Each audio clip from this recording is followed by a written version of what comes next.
Look right into the camera, sir. All right. Peace be unto you, brothers and sisters. This is your brother, Ishakamusa Barashango, at the office of renowned scholar, historian, actually dean of scholars, the one that we all look up to, the one that we all look to, and the one that we glory in because of his enormous knowledge that we have been able to draw from and that we in turn have been able to pass on to others. We're speaking of none other than Dr. John Henrik Clarke. This is a great moment for me indeed because I've had the privilege of working with Dr. Clarke on several occasions. We have been on the same podium at the same time or in the same building doing workshops or seminars. But this is the very first time I've ever had the opportunity to appear on the camera with him, and I am indeed delighted. Dr. Clarke, how you feeling today? Fine, fine. Thank you so much for having this interview with us, and we're going to get right on into the subject matter at hand today. We're dealing with the topic generally of the African origin of the Bible, and we're approaching the Bible and its development from an African-centered worldview.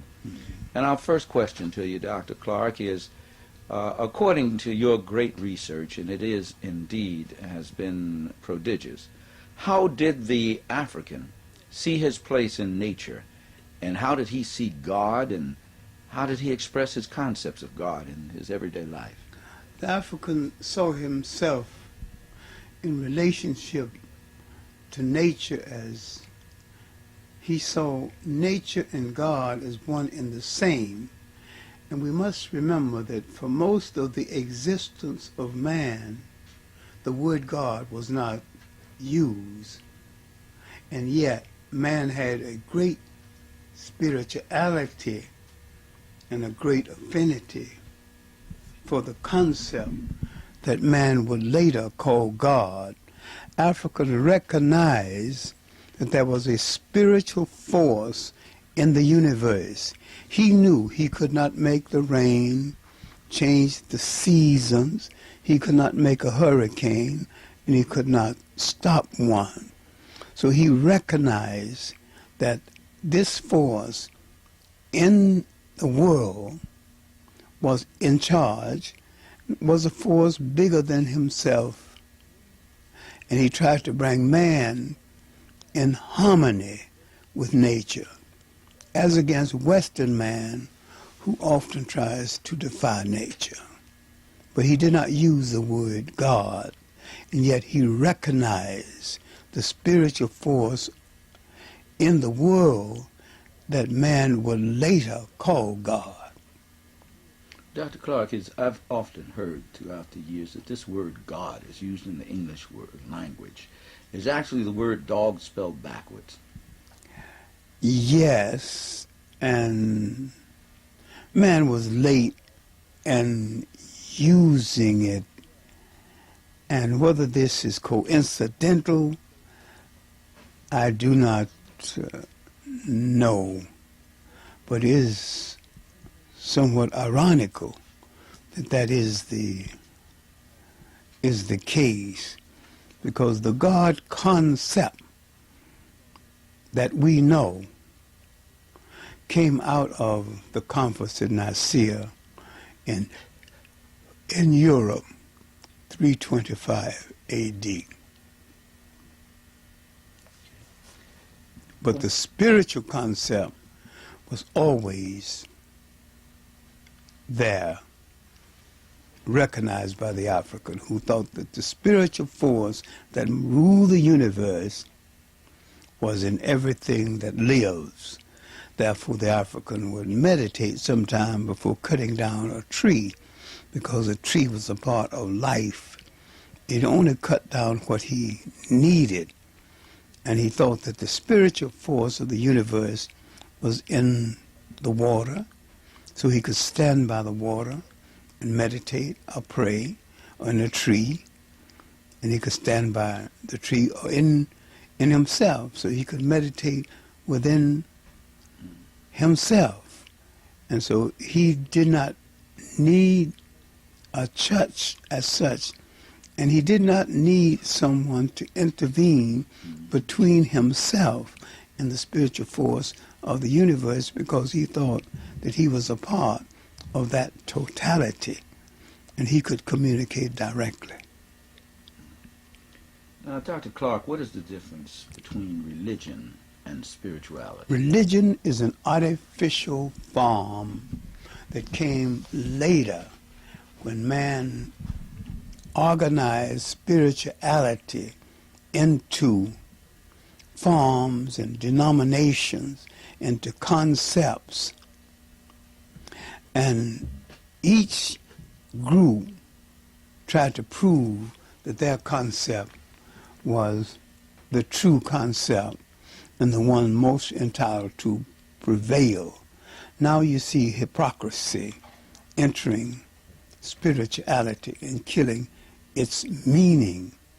Now, spirituality is the recognition of the spiritual force of the universe and the recognition of your relationship toward all living things and your responsibility toward all living things. I have examined a lot of African indigenous belief systems, and most of them are based on African spirituality as against religions. And as much see, spirituality, you do not discriminate. Your wife can belong to one version of it, you can belong to another, and there's no conflict between you based on that. And this was carried over into the United States because within my own family, I got nearly everything except the Catholic. I might have them now when I didn't have them in my growing up days, but we had Methodists and Holy Rollers and Sanctified people, although we were predominantly Baptists. We were predominantly Baptists, and even our best religious jokes were about the Methodists because they got sprinkled instead of being immersed in the water. See, with the coming of religion and denominations and churches and ministers, economics entered. Commerce entered. To have a church, you got to have someone to build the church. The church has to be maintained. To have a preacher, he has to be maintained. So once commerce entered, the Bible, the religion became a money-making entity with all of its pretense of holiness. And it could not sustain itself without funds. So it became a fundraising gimmick. And I say that going away from spirituality, which is the recognition of all living things in their worth, when in religion you give preference to your chosen denomination and people who adhere to your chosen denomination. Religion has a sense of prejudice throughout. In fact, nearly all religions are violations of the God concept by dictionary definition. Because if you take the dictionary definition of God, God is kind, God is gracious, and God is nonpartisan, which is just the opposite of religions. A Catholic will not concede that a Protestant is right or can be right. That's ungodly. It certainly is. So when you deal with the ungodly nature of religion, the Protestant nature of religions, the partisan nature of religion, you can find out that religions violate, sometimes by their very being, the concept of God. And truly one's system of belief or their spiritual identification directly impacts on how they relate to others. Yes. So yes. what were the elements of African culture that demonstrated our belief in democracy and true justice in our The respect society? the respect for the family and the assumption that elders had lived longer than others, therefore they were wiser in choices, and you created an atmosphere in which the elder automatically became wiser in making choices, because you created an atmosphere where he couldn't be corrupted. By virtue of being an elder, he got his sandals, and he got his clothing, and he got his food, and he was a professional thinker. Mm-hmm. And when you had a difficulty, you went to him to think it out and to resolve it. He had lived through youth and middle age, and now he's eldership, so he had learned a lot of things. And yet he never charged you for advice, but you never charged him for the sandals and the food and the clothing either. So it was an exchange that brought about stability. You always had someone to turn to. The uncle plays a major role in African family structures. So that family structure, based on these values, there was no word for prostitution because no one had ever been one. And the idea was unthinkable. When you look at the structure of the society, if a lady is not married at a certain age, two families got together to see what could be done about it until they found a suitable man for her. Whether she found one for herself, they found one for her. See, this was a period before the invention, I'm using the word advisor when I say invention, of the romantic I love you marriage. Because that's where we went wrong. That's where we began to have trouble. Because the Africans' marriage was based on respect and bringing families together and sometimes bringing villages together. So when two people married, you had a whole lot of cows and goats and came because each side of the family put together enough means so that they could sustain themselves and make sure they had land. And they didn't have to petition. They didn't have to go into debt. They didn't have to take out any notes. Now, you belong to that particular group, and you expected, by virtue of bringing children into being, and by virtue of your behavior, to enhance that group. And that group, by virtue of you belonging to it, protects you by making sure that you had the means of sustaining your family. If you didn't have enough goats, they would go to one family, you give them one goat, you give them until you got 10 goats, you know. Mm-hmm. And the same thing, that each family gonna give you 10 cows. So you begin the marriage with 20 cows. Now, how did that affect our sense of justice and fairness towards It's the sense of justice as much as it is understood that a human being has a right to live, has a right to have the things that sustain a good life, to keep the human being from begging for those human materials that makes human life livable and basically comfortable. There was no great riches, but there was no poverty at all. If there was poverty at all, then that poverty was shared by the whole group, as riches were shared by the whole group. Now, they already had what Karl Marx was advocating, a classless society. Is what Dr. Chancellor Williams, peace be upon him, refers to as the African constitutional system. Yeah. Everybody's needs was looked after. Each according to his needs.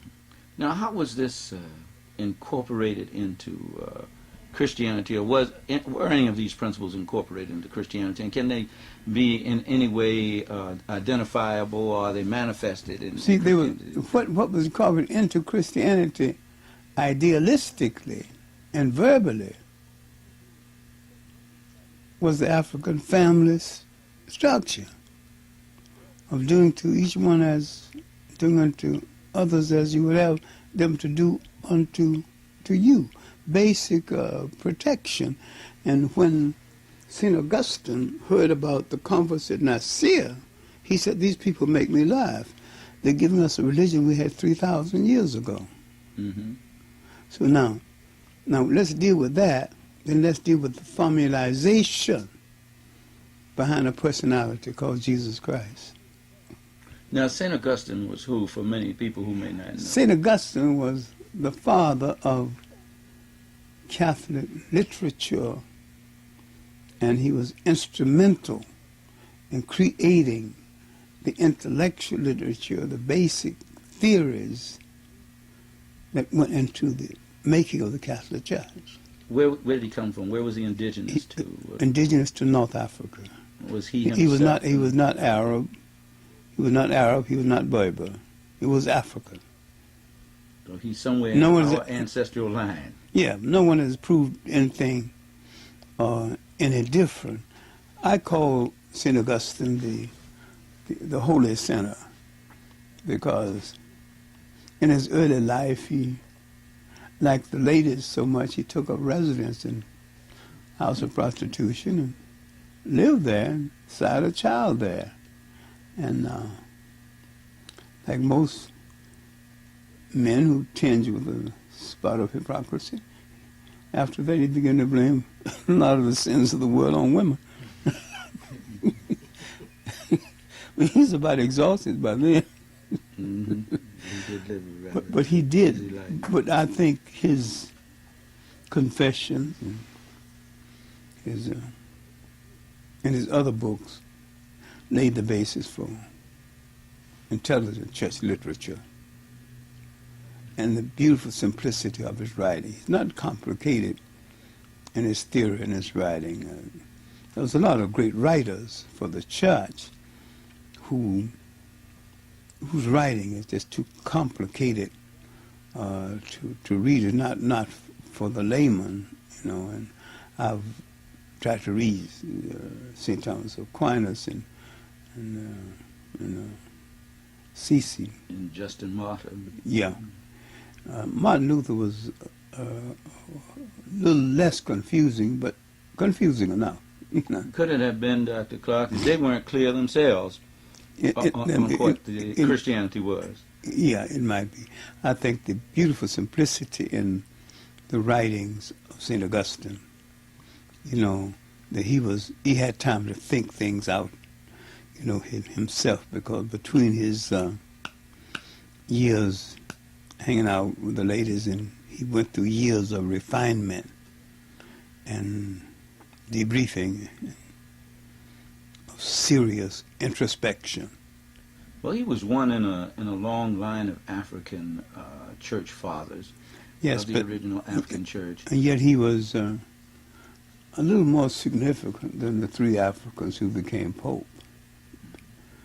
Then there was the Tertullian and Origen and Cipriani, all of these being African. And that brings to mind the fact that the original church, or Christianity as we have come to know it, was first established among African people. It was established and brought into being by, the Christian church as we know it today. The Christian church. Let's make a distinction between the formal Christian church and the ideas of Christianity. Mm-hmm. That's a world of difference between that. Now, this is well documented in a book called Roman Africa.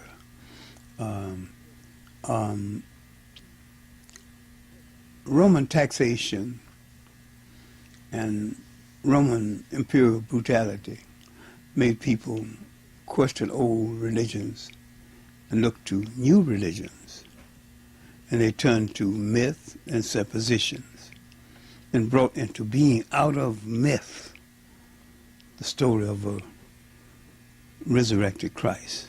What made them choose Jesus? And that also brings to They mind. They didn't at first, because he was never referred to as Jesus in his lifetime. Mm-hmm.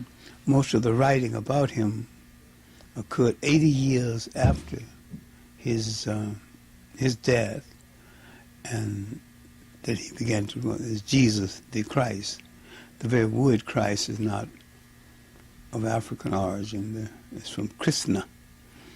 It's more of East Indian origin than African.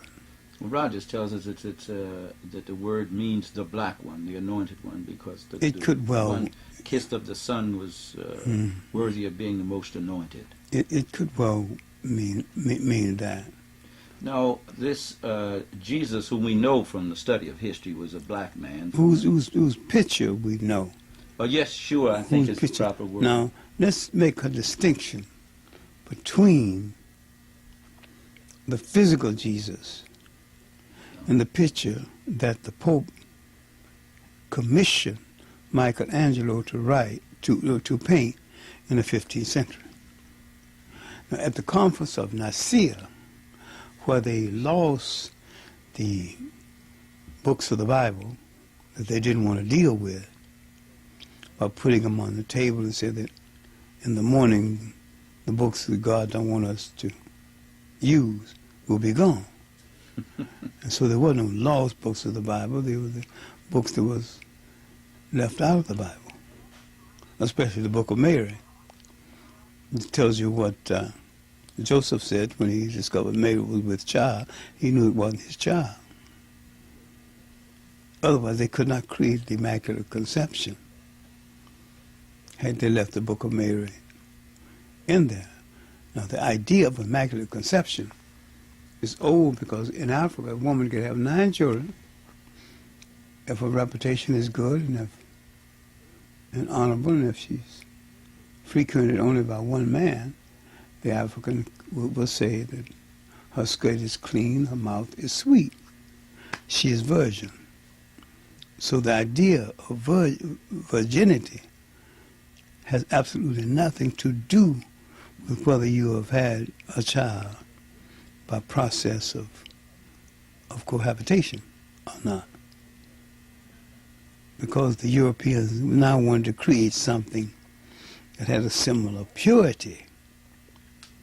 They now would give a lady a child without having intercourse with a man. Does this also have something to do with the fact that most of them were misogynists? They didn't want, but they couldn't get around exalting a woman to a higher state in the Christian church because most people at the time that they were trying to convert to the religion was into the mother goddess concept. And in order to elevate Mary to that status, they had to take her out of the realm of humanity, so to speak. They had to make a supernatural Mary. And I think it's unfair to her because they had to dehumanize her by elevating her above human. Mm-hmm. And Mary, not Christ, should be at the heart, the focal point of the Christian religion. Well, as ironic as it is, the Catholics in some way have done that. They have done that in some of their rituals, but they have steadily fought against even having a minor female administrator in the church. Now, this person who eventually came to be called Jesus by them, the picture that we get, it wasn't painted until the 15th century. what was he actually like? What was happening in the Hebrew? He was a Hebrew, we know that. And what was happening with the Hebrews? What was the dynamic going on between them and the Roman government at that time who were occupying their land in that little nation of Judea? Well, the Romans occupying their land until they got on the Romans' nerves, and the Romans destroyed the last temple at 70 A.D. But they say it was a hotbed there, especially where Jesus was raised, around Nazareth in Galilee, was a hotbed of rebellion. They were constantly carrying out some type of revolt. But they're still doing it.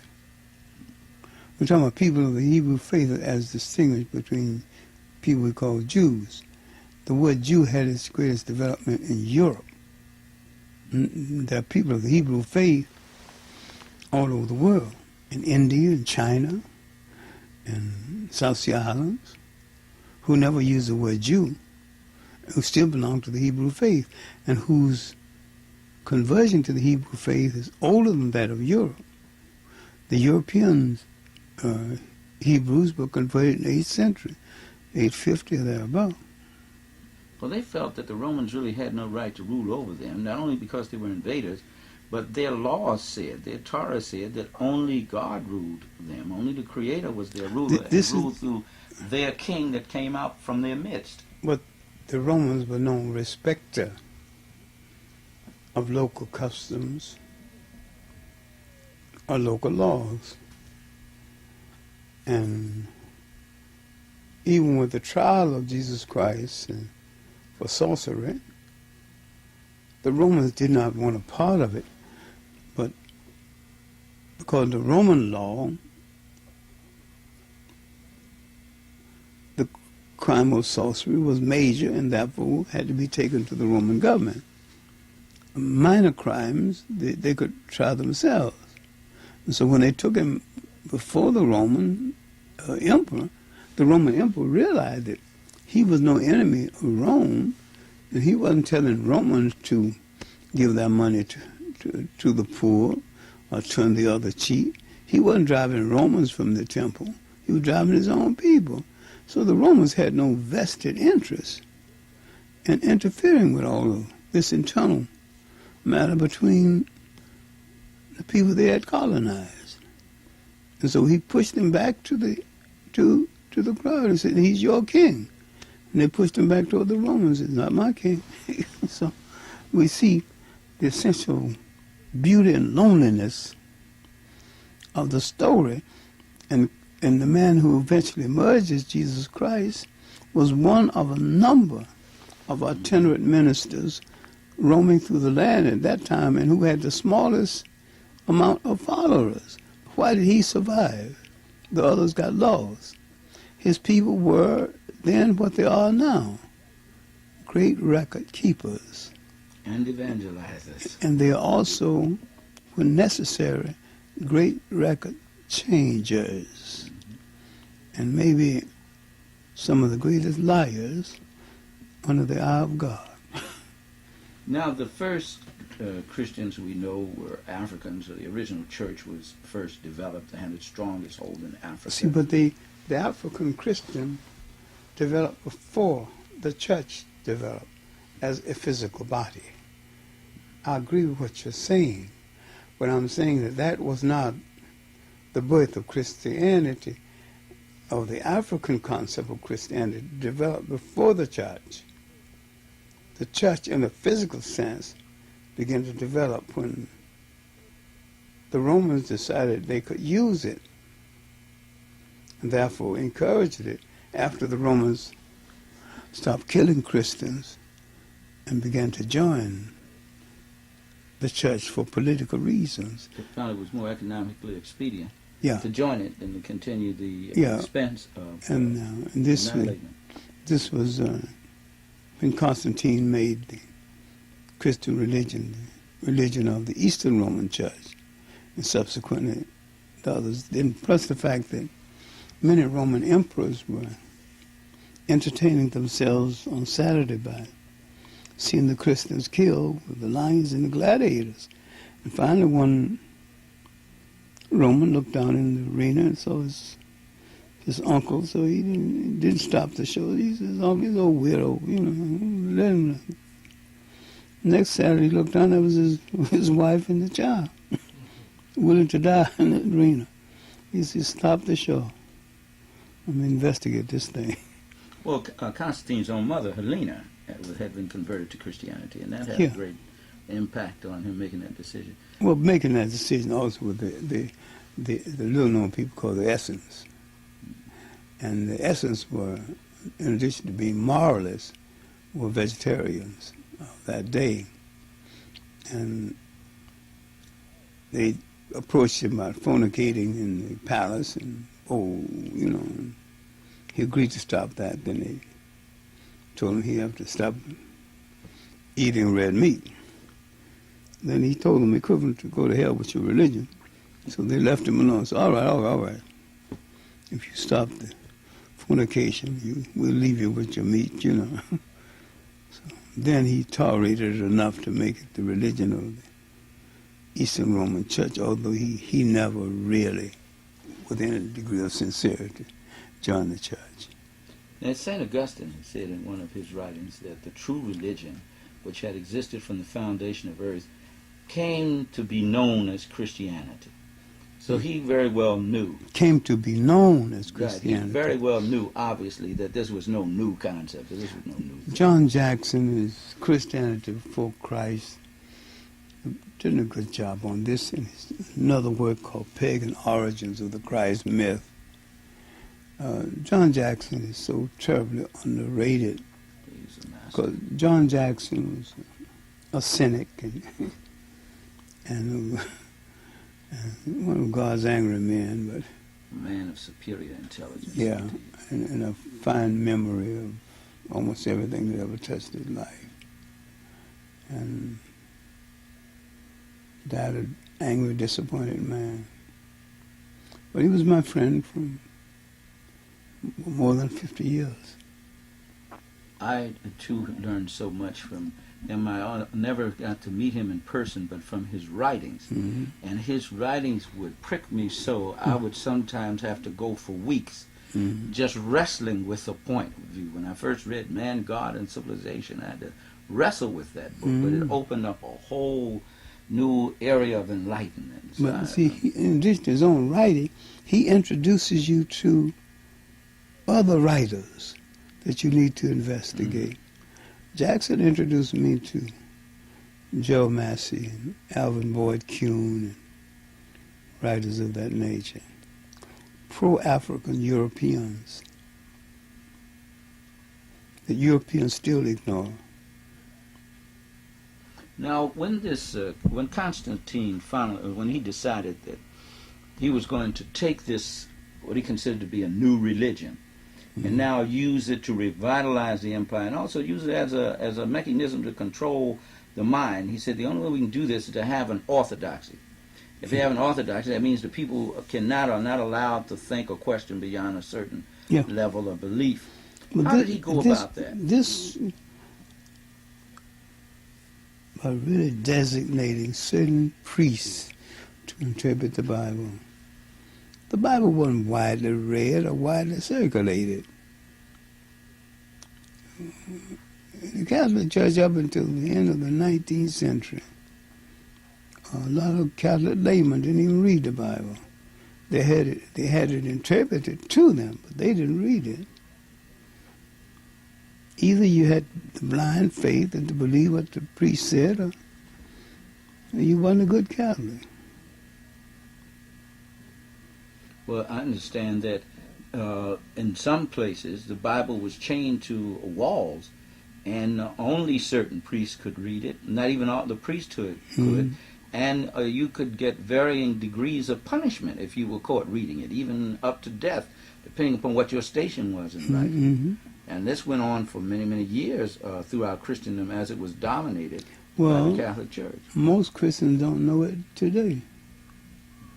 Don't know the different versions it went through before it was changed to the final version it's in right now. Well, some folks say, well, since it's gone through all this, since it's been polluted so much, what do we need with it? What can we do? Why don't we just throw it away and start all over again? Should we do that, or what should we do with it? I think we should try to understand it as part of religious literature and mythology, but I question the intelligence of anyone who thinks the Bible is true or supposed to be true. St. Augustine said the same thing. He said, anyone who takes the book of Genesis literally is accrediting to God those attributes that are not worthy of him. Yeah. And most of the book of Moses was written after Moses was dead. Now, there were men and women during closer to our times in antebellum slavery or during our captivity that went to the Bible which had been denied them. They were not permitted to read the Bible on pain of death, actually, by their captors. But when they did get to it, when some quote-unquote well-meaning white person would teach them a text or something, they had a unique interpretation that was relative to their situation. Among them, we think of men like the Right Reverend Nat Turner and Reverend Gabriel Prosser and Denmark Vesey and Harriet, Right Reverend Mother Harriet Tubman and people like that. But then Bishop Turner at the end of Bishop Henry McNeil Turner at the end of the century. And Henry Harlan Garnett. Who used it as a revolutionary weapon. So does that say we can take it now and use it as a tool for liberation? Right now. We can use Islam the same way, if we would. But religions are authoritarian, and there's such thing as religious fascism. And some ministers have turned it into that, a way of dominating the mind and controlling the body. But Dr. Clarke, we certainly thank you for this opportunity. This has been a wonderful and enlightening session.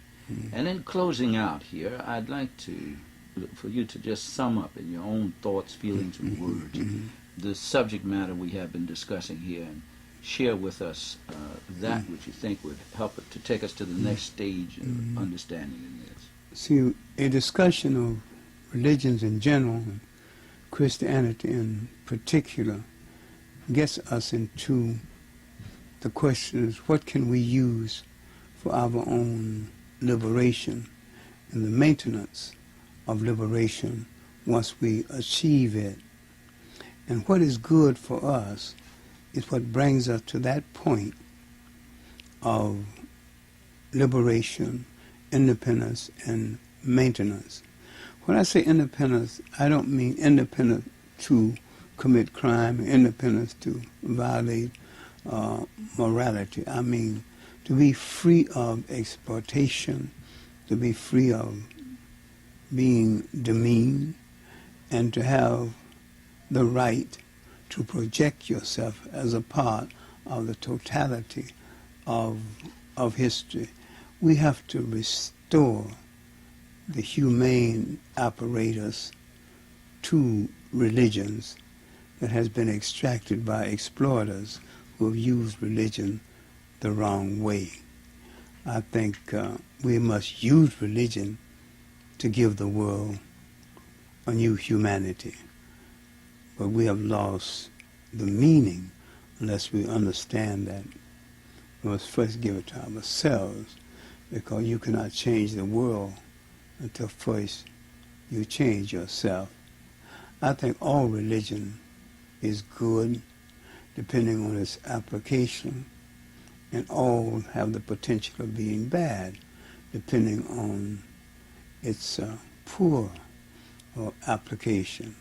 I think all of us should have the integrity to make that distinction and apply it for the good of ourselves and for all humankind, while giving each one the right to choose the interpretation that suits their particular case without demeaning the interpretations that suit other cases for other people. I have long ago left the adherence to any form of organized religion, and I belong to an African belief system, and I am comfortable spiritually with that belief system that furnishes me the integrity and the spirituality and the support that I think I need in my life. And because this is a humane belief system, I'm not ready to deprive others of having an opinion different from me, but I'm also have the nerve to let others know that once any belief system that fails to serve the basic human needs of people and the basic protection of people is open to question, and I'm not above asking that kind of question. In other words, See, that bringing spirituality back to religion. Yeah, bringing spirituality back to religion, and religion will become non-partisan and not clannish and selfish. Thank you again, Dr. Clarke.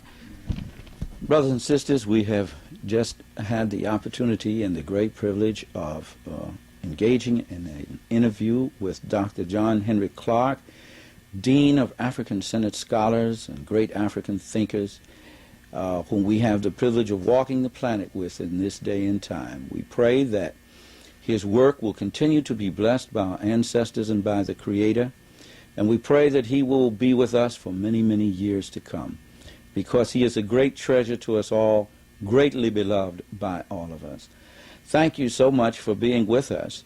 This is a part of the ongoing series of the African origin of the Bible.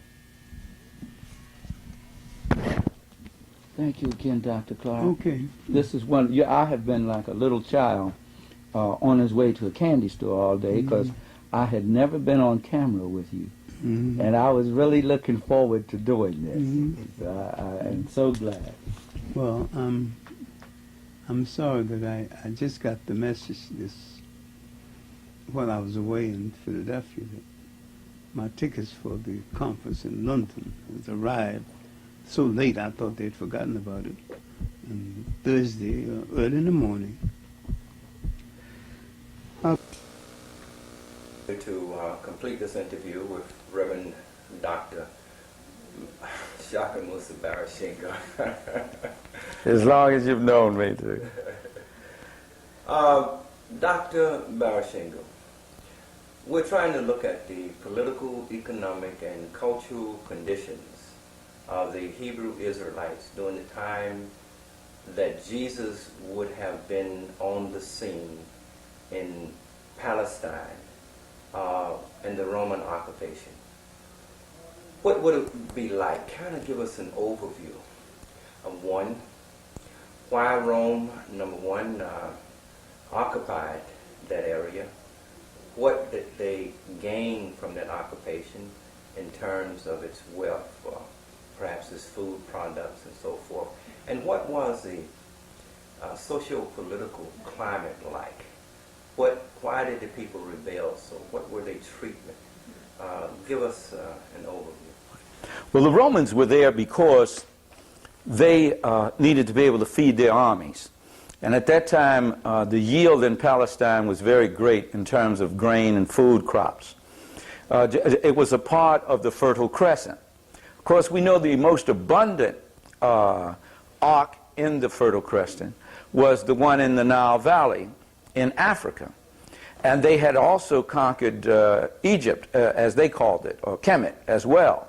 They even went to try to go further south to conquer the Cushites, or whom they called the Ethiopians, but the battle was so great that was put up against them, as it was led by the Queen Mother. In fact, they say this particular Kendaki, this Queen Mother, in 27 BCE was the date.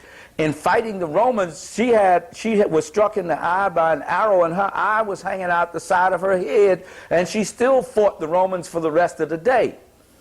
They say the Romans won that battle, but they were anxious to sue for peace, and they granted the Cushites anything that they asked for because they wanted to get out of that land. They really didn't want to have to fight these people anymore because they doubted that they could win a battle against them if they fought them again.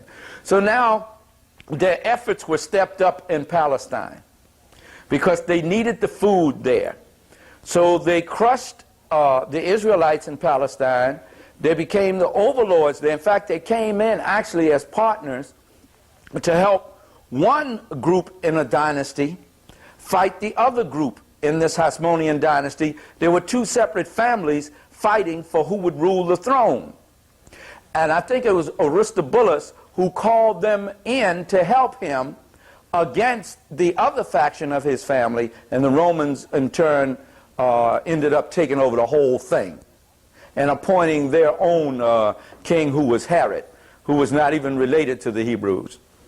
So that was their primary reason for being there. Now, the Romans were not really known for anything in the ancient world except their strict laws, which were enforced by their military power. They had a very complex and efficient military machine. That's what they had going for them in their favor. In terms of intellect, they had never been known for that. They had to get their intellect from the Greeks, who themselves admitted that they got it from the Africans. But the Romans had that organizing skill. They're something like the Germans of today. They had that organizing skill. So they now come into Palestine. They are overlords in Palestine, and they're ruling over a people who are very difficult to rule over, because if you are a foreign ruler, if you're a foreign potentate, because they believed, according to their laws, the laws of Moses, the Torah, that no one was to rule them but Almighty God. And that Almighty God would rule them either through their king or their judges or their prophets or their priest. But whoever the ruler was in the land, they had to be connected with them as a people, born out and bred by them as a people, and practice, at least claim to practice, their religion and their culture. And they said as long as they were not ruled by someone like that of their own, then they were in disfavor with God. And therefore, to get back in favor with God, they had to have sovereign independence. Those two things were one and the same in their thinking. So they kept a holy war going on consistently, a stubborn holy war against the Romans. Now, they did not have the arms and the might and the organizational structure that the Roman military complex had, but they did have the tenacity. And they fought what we know as guerrilla warfare, which is very effective when you have a smaller force or ill-equipped force fighting against a more advanced or sophisticated force. You use guerrilla warfare. And what was the Roman army like? Chariots and so forth. Can you kind of explain it? They had something called a pilum, I think, or whatever. The flanks. The flanks. The Roman flanks is very difficult to break. It was, they would send out, I forget, I believe it was a cohort. It may have been about a cohort of soldiers. And they would come in this flanks, and they would march with these shields, these rectangular shields with like a spear point on them. They would march with these shields. When they got in place, when you would shoot arrows at them or throw spears at them, they would turn those things in precision and form a flanks around them. They would form a protective coat around them, from the sides, from the front, from the back, and the top. The ones in the middle put theirs on the top, and the ones on the side turn theirs to the side, to their flanks, and the ones in the front turn them out front. And that was very difficult to break them that way. Their cavalry was very good. They had expert cavalry. And of course their charioteers were outstanding. Most of their charioteers were from Persia or from out of Africa or some land where black people lived. That's where many of their charioteers came from. And their most outstanding legion, the greatest of all the legions they possessed in their army, was the 10th Legion. And that was the African Legion, the leopard men. So Rome had a multicultural army. Well, yeah, like most governments will get anybody to fight for them. They had Germans, they had a German contingency fighting for them, they had a Gaul contingency fighting for them. Any place where they had gone and had taken conquest of the people, they conscripted those people to go to war for them. Just like any imperial state does, just like America does. That all imperial countries do that. And Rome definitely was an imperial country. So they ruled stringently, very stringently. And when they came into Palestine, which is actually a part of Africa, they didn't come with any women. Very few of them had women. A few of the officers or the governor may have brought his wife with him, but they didn't have any women. So they took the women by force who were there. So there was a struggle over that, because the men didn't want them coming in and taking their women. You had a group that went to the mountains and fought from the mountains. This group was known as the Zealots. They were the freedom fighters of that nation. They were beloved of that subjugated nation, and they were supported by the people of that subjugated nation. Their headquarters and their hotbed was in the hills of countries of Galilee. And Nazareth was one of their main places where they came to get their supplies, where Jesus was raised up. That's where they came to get their supplies. So they constantly waged war against the Romans. Now, at times it was more intense than others, because when Tiberius Caesar, who was the Caesar, or the president of Pax Romana, as you would call it, of the Roman Empire at that time, sent Governor Pontius Pilate to be governor over that region, which incorporated Judea, Syria, and I think a couple of other places and provinces. Judea was a small nation within it, but Judea thought of itself as separate and apart from all the rest of it. When he was sent there, one of the first things he did was take money from the temple treasury, which was forbidden. And even the Uncle Tom preachers, who were these Pharisees that you heard Jesus riling against so much, you scribes and Pharisees, because of their betrayal of the people. They were the Negro preachers of that day. And when they took the money from the temple, even the Pharisees now, who were generally kept the people in check, kept it from being an overall outright people's revolution and uprising. They now even began to join the Zealot movement and to fight against the Romans. And the thing which was the camel, the proverbial straw that broke the camel's back, was when Pilate came in and had an eagle, a Roman eagle, placed over the temple, which was the center of worship for the Israelites in Jerusalem. And that's when everybody became involved in rebellion against them, because that was a desecration, a sacrilege, that was idolatrous as far as they were concerned. And they would die rather than offend their God. So everybody went to war. And that rebellion was led by one Judas of Galilee. Yeshua ben Judas of Galilee was his name. And he led thousands upon thousands against them. He was taken, it was in the year 6 CE. The one whom you call Jesus may have been about 12 years old then. And he had to, on a particular day, a very sad day in the nation of Judea, he had to walk home through a row of crosses that these black men were hung on, because as we have talked about before in previous sessions, the Israelites were black people before and they were black people then. You had some admixture there, but not to the degree that it later became. And so on those crosses hung approximately 2,000 men who had been in rebellion against Rome. That's how they punished those who rebelled against them. And at the head of that was Yeshua ben Judas of Galilee. And this obviously made quite an impression on the young mind of the Yeshua ben Joseph, or Jesus as you call him, the Christ as you call him, that we know of in the New Testament.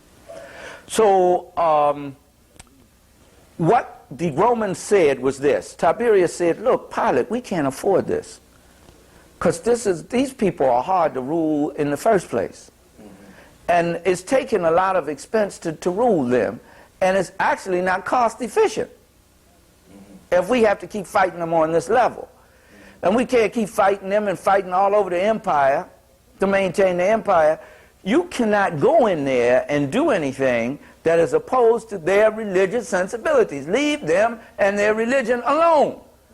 So how did they have the people, what did the Romans make the people do? What was life like under Roman domination? Under Roman, let me just finish this point here, where Tiberius says to Pilate, don't you ever do that again, because if you do that again, I'm going to recall you from this post. And I may even send you into banishment, because you're costing the Roman government money. So there was agreement made with the preachers, the priests, the Pharisees, that we won't do this desecration anymore if you keep these people in check and quiet them down from carrying this rebellion out any further. So that again was a source of a problem when Jesus and John the Baptist rose up. This was a thorn in the side of the Negro preachers who wanted to keep everything cooled out, wanted to keep the people from going to war. As a matter of fact, you remember when they took Jesus to the Romans, and when they had him on trial, before they took him to the Romans, they say it's better that this one man should die than the whole nation. Yes. They were afraid of those Romans. They didn't have a case against him, but they said, look, we can't have him run out here stirring these people up like this. We made a deal with these Romans, and we have followed through on this deal. That was the political situation. Now, the Romans could conscript your house. They could grab you and make you carry their burdens for a mile. And later in the book of Mark, it comes up with this lie that Jesus said, if they tell you to carry the burden a mile, offer to carry another mile. If Jesus had told those people something like that, they would have left him. Nobody would have come out to listen to him at all, because he would have gone completely against the sentiment of the people. And there was no way that he could be popular among the people and not speak to their desire for freedom and liberation from those Romans. They could come and take anything virtually from these people they wanted to. They could go in these people's houses and get their wives or daughters or anything. A lot of that went on. And many Hebrew Israelite died trying to defend the honor of his woman or his daughter or his home before these Romans. So they made the people work and they took the crops. Explain that. It was a form of enslavement. It was a form of bondage. They subjugated the people. And when a person comes in as a captor and puts you in captivity and subjugates you, then they treat you all kind of ways. They don't treat you as a human being. And they were not treated as human beings. And they were very unhappy people. And that's why every child, that male child that came first in the family, most of them was named Yeshua, which in English is Jesus. And in Matthew it says, and thou shalt call his name Jesus, for he shall save his people from their sins. Now people think you're talking about fornication or smoking or drinking or adultery or stealing or something. It wasn't referring to that. Sin to them was an imbalance. The word meant imbalance. And as long as the Romans were ruling over them, and not a king who was there as to stand in the place of their God ruling over them, to rule as a representative of their God, as a son of God. That's what they called their kings. So it wasn't unusual for Jesus to be called that, and it wasn't the first time. As long as that wasn't happening, they were living in sin. Because they said we have to be living in sin because we're in God's disfavor, and if we're in God's disfavor, that means we're doing something wrong. And the thing that proves that we're in God's disfavor is that a foreigner is ruling over us and making us do all sorts of things that we would not be doing, things that are contrary to the laws of Moses and according to our culture and to our morals. So that's the kind of situation you had there with those Romans and the Hebrews. And it was a very unhappy situation. It was not a friendly situation, except in those few cases where I said you had the Pharisees and maybe some other people who would collaborate with the Romans. And when that was found out, the people stoned them and did all kind of things to them. Or they would send the Sicarii. The Sicarii were the dagger men. They were the elite forces among the zealots who moved at night. And they would assassinate those who had betrayed the people. You would hear a dude walking down the street, a priest, a Pharisee, and you'd hear a scream in the night. And you'd see him laying there with a dagger in the center of his chest, but you wouldn't see anybody. Because they could come in and they could leave. They could fade into the night, into the terrain. So Jesus now is born, and let's talk about Jesus. Let's talk a little bit about Jesus' background. You know, he went into Egypt and he was went to school at the age of 12. Well, where did he go to school, and what did their scenes? Let's talk about them. Then he comes on the scene, and what is he trying to do? What is he about? Well, we know that he spent at least several years in Africa, in Kemet, in the Nile Valley, which is called Egypt.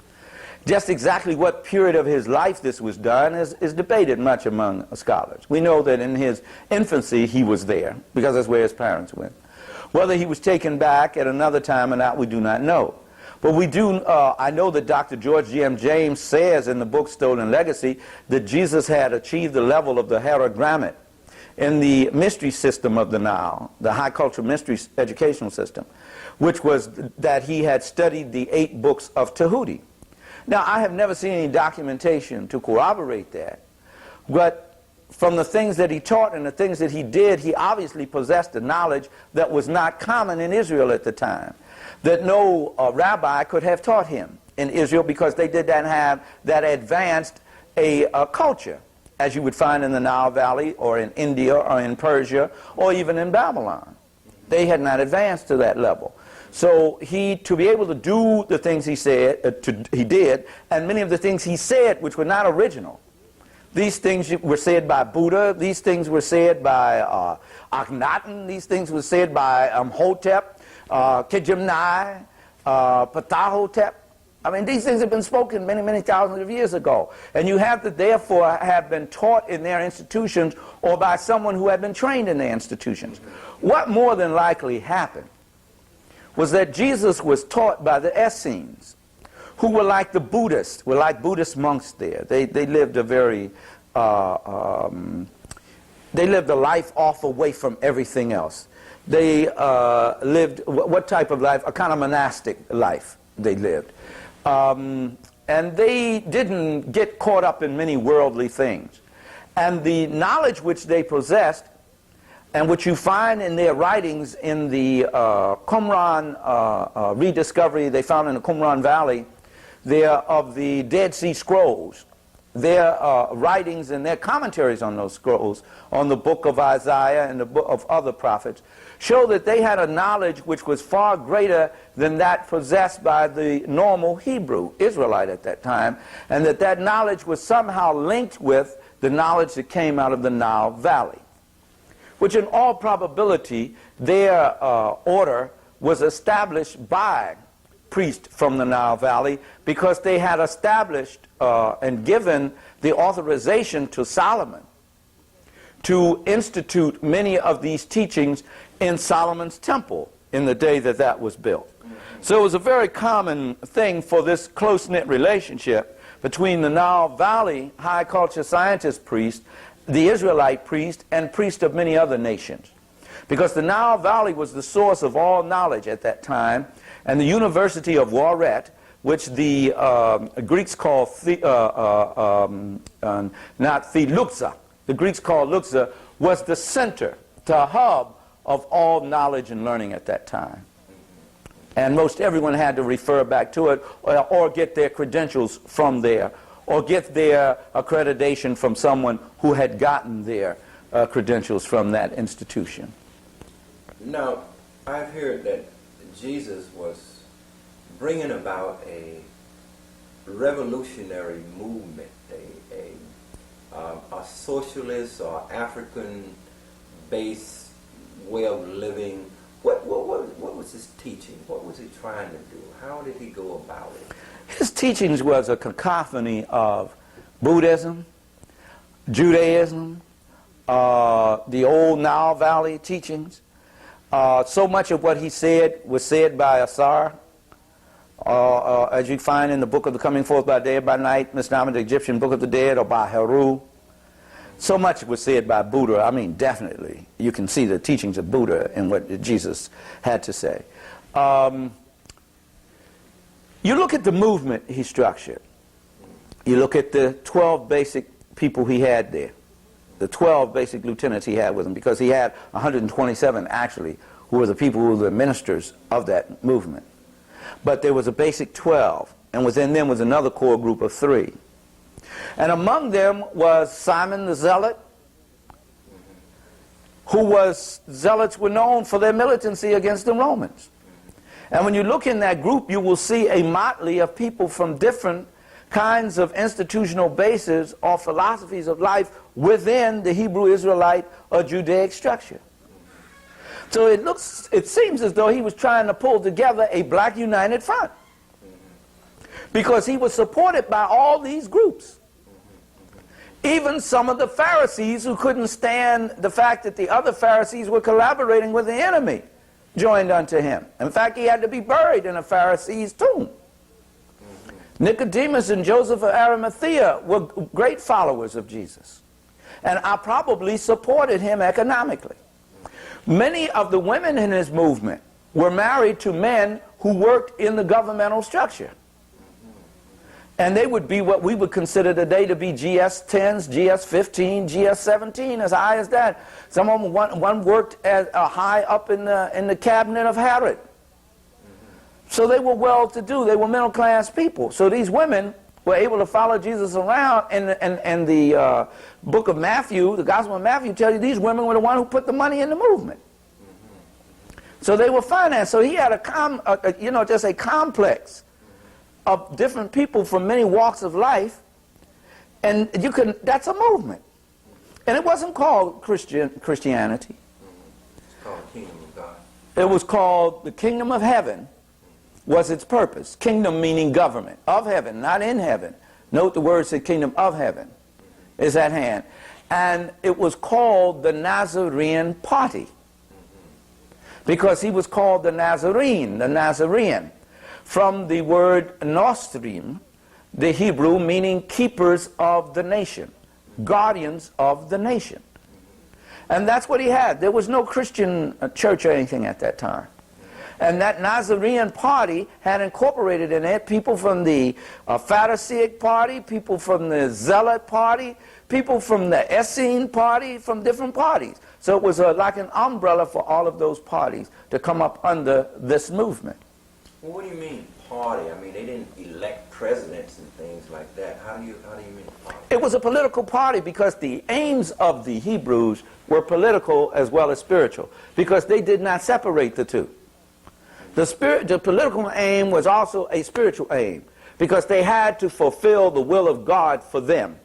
And in their minds, the will of God for them was to live as a sovereign, independent people, following the laws of God as they were revealed to them through the laws of Moses.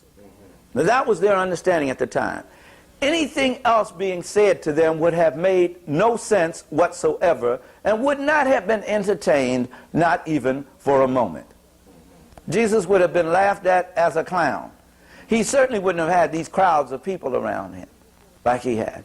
And the reason why these people came out to hear him was because there was a great expectancy. They were looking for a deliverer to come. Had he not extended to them some hope of that, if he had said to them at any point that, look, I'm not interested in your desire to be free of these Romans. I'm not interested in your political goals and aspiration. I'm only interested in making everybody love each other and we get ready to die and go to heaven. Those people would have left him out there by himself because they were not interested in anything like that. They just were not. So this was incorporated later into the New Testament. Some 300-400 years later, people made Jesus say this because they needed to use these documents now to placate and to keep under control the masses of the people once the Roman Empire adopted Christianity as an official religion. It was therefore used to keep the people tranquilized. No, we want to get to that, but didn't his party was the Black Panther Party? No, what it was is the symbol of the dynasty that he was born to. He came out of, if you look at his genetic tree, his genealogy, you will find that all of those people in there had been of the family of Hasmon, of the recent, I'd say about the last 10 or 12 of them, of his predecessors, of those he descended from, his ancestors. They were of the family of Hasmon. Hasmon was the great father out of which came the Maccabean family, which made a strike for freedom and got it from the Syrians, who were subjugating them at the time in the year 167 BCE under Judas Maccabeus and his brother John and several others. Judas Maccabeus meaning Judas the Hammer there, and they struck for freedom and established them as an independent nation until the Romans came later and subjugated them there. When there was a fight between one member of the Hasmonean party and the other for power, then they called the Romans in to help, I think it was John Hyrcanus, come into power. It was either John Hyrcanus or Aristobulus.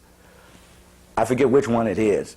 But anyway, one was called against the other. And when the Romans did come in and take control, then they took the power from him as well and gave it to a foreigner, an Idumean named Herod there. So now, Jesus' family line in terms of as a dynasty was the Hasmonean dynasty at the time. And their symbol of their household was a panther, a black panther. Now I got that from the writings of Sir Godfrey Higgins in the book Anacalypsis. And he seems to substantiate it very well. because this panther, Black Panther symbol went all the way back to ancient Greece. Bacchus, their god of wine and dance and singing, also had a black panther as his symbol. So it was a very popular symbol in the ancient world. So you might say there was a Black Panther party even at that time and in that place, if you go by that symbology. Okay, now let's move on to Jesus and his movement, and as it began to, it was only 3 years old. So what are some of the things that happened during this time? Several things. One of the things, too, that must be kept in mind is that even though the Gospel of Mark does everything it possibly can to apologize for the militancy of the Nazarene party, and to separate the Roman Christians and these other people who are coming into Christianity now from the Nazarene party, because they're scared to death at this time, because this book is written after the Romans came in and tore up Jerusalem and burned it to the ground, not leaving one stone upon another. They're so afraid now that this Gospel of Mark comes out saying, no, we don't have anything to do with those fighting people over there. We are turn the other cheek kind of people. We are nonviolent, pacifistic people. We don't have anything to do with that. So they now put words into Jesus' mouth that he probably didn't speak, but when they put it into their mouth, it becomes contradictory to what other words they say he spoke, such as, I'm sent only unto the lost sheep of the house of Israel, which says he was a separatist. A woman came to him for healing who was a Syrophoenician woman. She came to him to heal his daughter, and he took her through this whole long thing about you don't give the crumbs of the children to the dogs. I'm sent to the lost sheep of the house of Israel. And it's only after she persists that he says, all right, I'll do it. And after his disciples said, you better get her away from you because she's calling the attention of the Roman soldiers around here, that he does it. He goes on to say to them, go only unto the lost sheep of the house of Israel. Cover all of the land of Israel and carry the gospel, and then shall the end come. He doesn't tell them to go to the Greeks or the Romans or anything. He also says to them, the kingdom of heaven is taken by violence, and the violence presses it by force. That's a very violent statement there. I've heard preachers try to do all kind of exegesis on it, and they still can't get away from the fact that he says the kingdom of heaven is taken by violence, and the violence presses it by force. There's another occasion upon which he says, now is the time to sell your clothes and buy a sword. What would be the reason for that? If you're not going to use that sword. So you have a contradiction there. They say, well, when Peter cut the man's ear off and Jesus put it back, this was a part of the thing of trying to separate Eurocentric Christianity from the Nazarene party. The question has to be asked, what was Peter doing with a sword in the Garden of Gethsemane if Jesus was nonviolent? He wouldn't have let him carry a sword in there. And why did Jesus say just before going into the Garden of Gethsemane that now was the time to sell your cloak and buy a sword? Why did he go into the temple and commit a violent act of driving the money changers out of the temple? That was not a nonviolent act.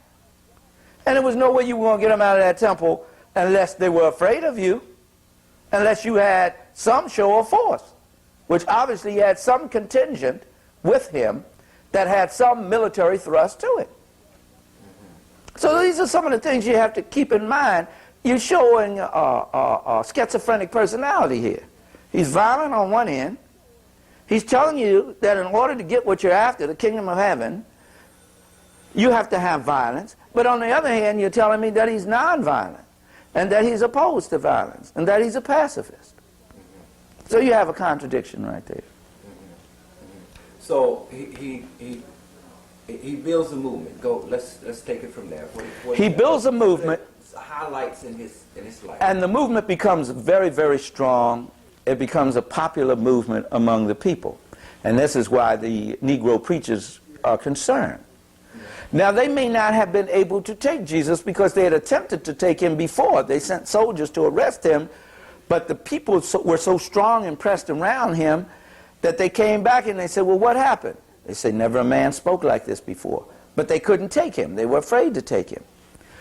The reason why they were able to get him this time, it appears, is that when Jesus did go into that temple, which was obviously a move to take the temple, which would therefore take the control of the economics that those Negro preachers had at that time, because it was at festival time. They was coming up on the festival of the Passover, so a lot of money was changing hands in Jerusalem. People from all around different parts of the nation were coming to Jerusalem. Is that his forces got bottlenecked there and he lost out. Because they had attached to that temple, they had a Roman, not a cohort, but they had, and not a legion, but it was a company of Romans who were assigned to protect it, to protect these Negro preachers. And they came down, and what probably happened is there was a swelling of his forces, the zealots and so forth, and they got bottlenecked in those narrow passages leading into the temple precinct. And they were cut off from the main body of their forces. Now, Donovan Joyce says in the book, The Jesus Scroll, and it seems most probable, that his son was taken and arrested. Barabbas, because the word Barabbas means father, son of the father is what it means. And in the old, and even in some of the newer translations of the Bible now, they put it back, Jesus Barabbas. It means Yeshua, son of the father. That is, he had the same name as his father.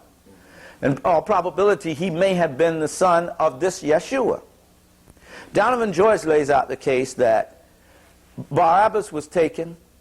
Being the son of Yeshua, or whom you call Jesus, there was a deal made, you can take me in place of my son. Because there is no tradition in all the writings of the annals of the Roman Empire, and they wrote about everything, of them letting go of a political prisoner at Passover. They wouldn't have done that. This man was dangerous to them. There's no tradition of the give us Barabbas. Should I give you Jesus Christ or give us Barabbas? No, no such thing probably happened. There was probably an exchange of Jesus for his son. And since Jesus was the one who had, at this Last Supper, people don't understand, this Last Supper was an inauguration ball. And he was being anointed. When this woman anoints his feet with this oil, they say, well, she's anointing my body for death. That was spikenard and saffron that was used only to anoint a king or a high priest. Jesus, therefore, had been accepted by his family in the Hasmonean dynasty, had been accepted by the elders of the tribe of Judah as the next legitimate king of Israel. Now, what he had to do was to take that political power. He had to take that power by force. And obviously, he failed at that and was taken captive through betrayal of Judas, Iscariot, or someone. Now, when Jesus is finally charged by the Romans, he is not charged with being a sorcerer. He is not charged with calling himself God, because nobody really cared. The Romans had so many religions, they could have used another God. They didn't care. He wasn't charged with any of this by the Romans. He was charged with stirring up the people. It's very clear. He stirred up the people. In fact, Pilate said, I believe these Jews are trying to set me up. I think these Negroes are trying to set me up and make Tiberius Caesar angry with me and call me out of here. I'm not going to buy into this. I don't have nothing to do with this man. I don't see where he's done anything wrong. They said, well, he has offended Caesar. And if you don't condemn him, you're not a friend of Caesar. So here Pilate's caught in the middle here. So well, what did he do? He says he's a king. He said, well, isn't he your king? He said, we have no king but Caesar. That's all we have. We don't have any king. So Pilate decides to interrogate him himself. Pilate says, look, I don't go along with all this stuff. As far as I'm concerned, you're an innocent man. My wife has dreamed that you're an innocent man, said don't take any part of this. And I'd like to let you go, man. But I got to find this out. Are you the king of Israel? And Jesus looks at him and says, you said it, brother. Or as we would say, sure, you're right. He said, well, if you're a king, where's your kingdom? He said, well, my kingdom is not of this world, and I have forces and legions you know not of. So people thought he was talking about angels coming out of heaven and everything. What he was talking about is those forces in the hills, in the Judean hills, that Pilate didn't know anything about, had heard about, but didn't know how strong the force was. That he was not interested in the Roman Empire. He was not interested in being linked to the Roman Empire, that his kingdom was separate and distinct from that. Pilate understood that very clearly, and finally had to condemn him to death for asserting himself in treason against the Roman government. Because only a king who was appointed by the Roman imperial powers could rule in Israel at that time, because they were being subjugated by the Romans. And Jesus carried out to the fullest that he was a king. In fact, he had been adored and given all of the manifestations that a king was given when he rode in on the donkey that time into Jerusalem before going into the temple to clear it out. These people are saying in the Gospel of John, long live the king. Hosanna to the Son of David, which is the title for the king. Hail to the king. Read the language. It says that very clearly. They didn't say, oh, the Son of God is come. Or they might have said that too, because Son of God meant king to them. It didn't mean somebody out of heaven somewhere. And they didn't say, oh, here's a Savior who's going to die and bleed for us and save us from our sins. They didn't say any of that. They said, Hosanna to the king. The king's here. Our nation will be free now. The one we have waited for has arrived. He's here.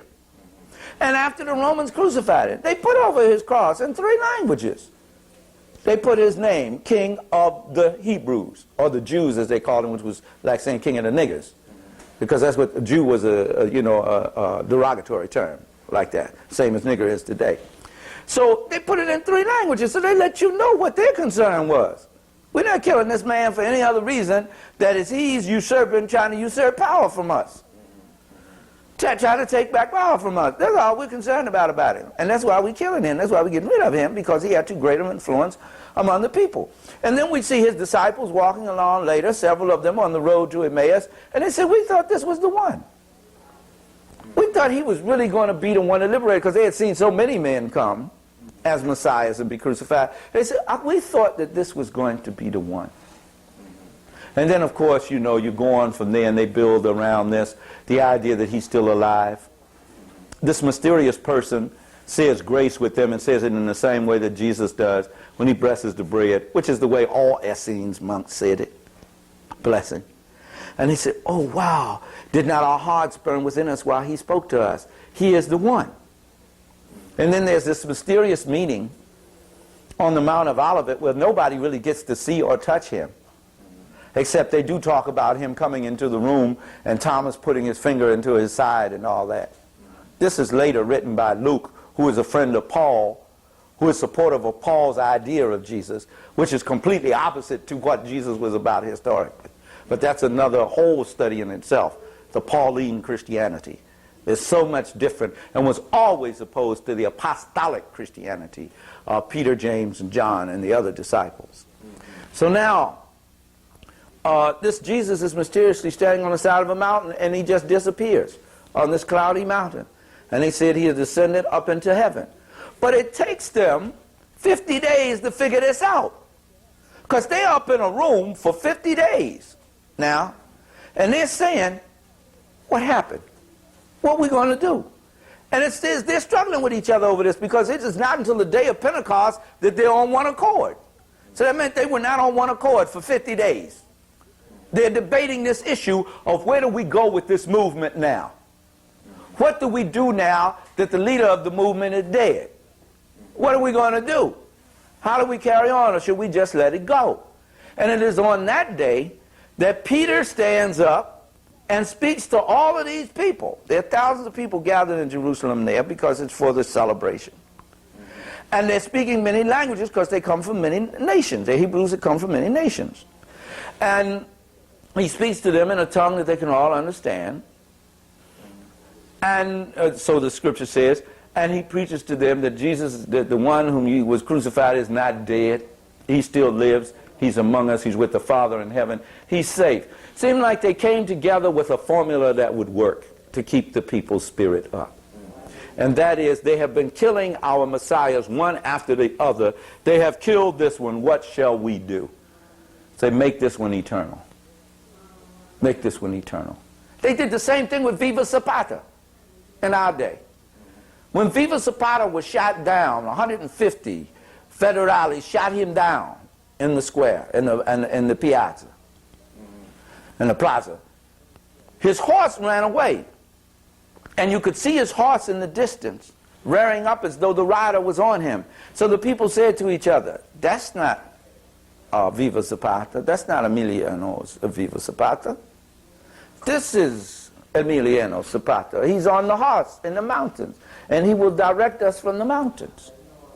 That's what happened with Jesus. And they carried on. They kept that movement on and swole that movement up in spite of the fact that Paul came in and started something altogether different, which we have discussed in the tape, The African Origin of the Christian Church. But in spite of that, that Nazarene party continued to lead them in a outright revolt against the Romans until it swelled in 66 CE, or what they would call AD, of the Common Era. And they had to bring an army against them under Titus, General Titus. The Roman legions came against them, but was it Tiberius who was in? No, Tiberius was long gone then. I'm trying to think, it wasn't Caligula. I think it may have been Caligula at that time, but don't quote me. I forget who was the Roman Caesar at that time, emperor at that time. I get them kind of confused, man, in their order of how they came in. I think it was one before Nero, I believe. I think it was before Nero. Anyway, he calls his forces back. The Roman, the Caesar, the emperor calls his forces back to send them to Gaul or somewhere to quell an uprising there. So the Hebrews think, and the Zealots said, man, we done won this. They'll never come back messing with us now because we put a beating on them. Because they did go and catch the rear end of the Roman guard and just tore it down. They just axed them. They beheaded, they killed them. So they said, we have our liberation. And for 4 years they did have it. But the Romans came back again, this time under Vespasian. And he came back with a larger contingency. And this time they brought with them the feared, the indestructible 10th Legion is what it was called, the leopard men out of Africa. They brought Africans to subdue Africans. And they tore Jerusalem down to the ground. The people had put up such a resistance that the Romans were so angry they burnt the thing down to the ground and leave one stone on top of another. Over 100,000 people were killed in there. They said blood flowed like up to the horses' halter through the streets. That was the kind of siege that was laid to that city. I forget how long the siege lasted.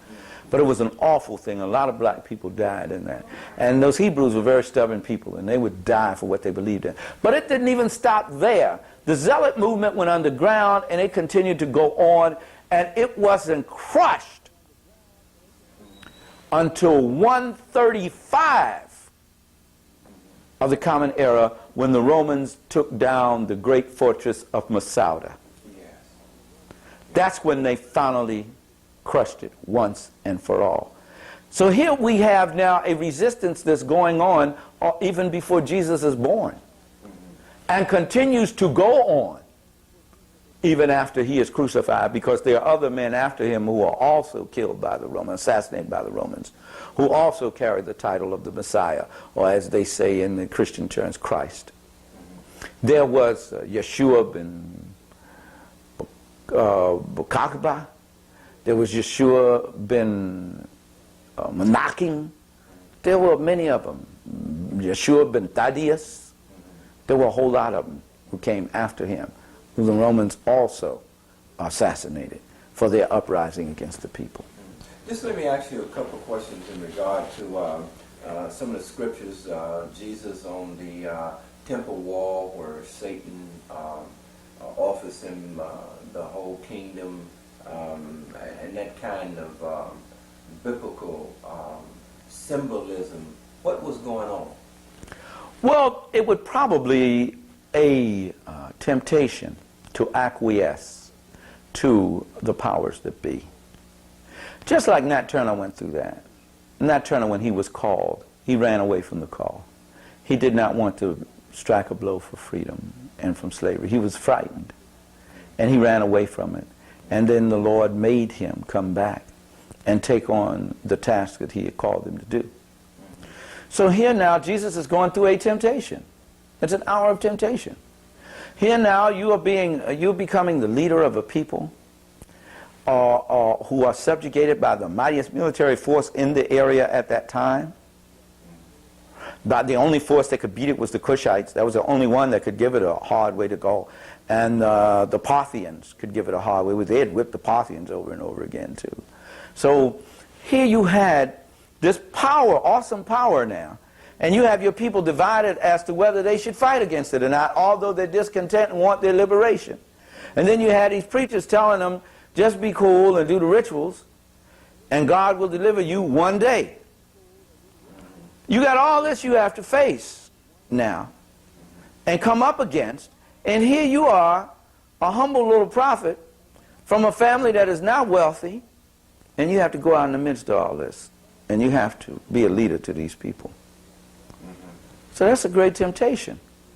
So what he's hearing is this force of evil saying to him, if you bow to me, if you bow to Rome, if you just go along with the program, I'll give you a strong position. I'll even give you Herod's position.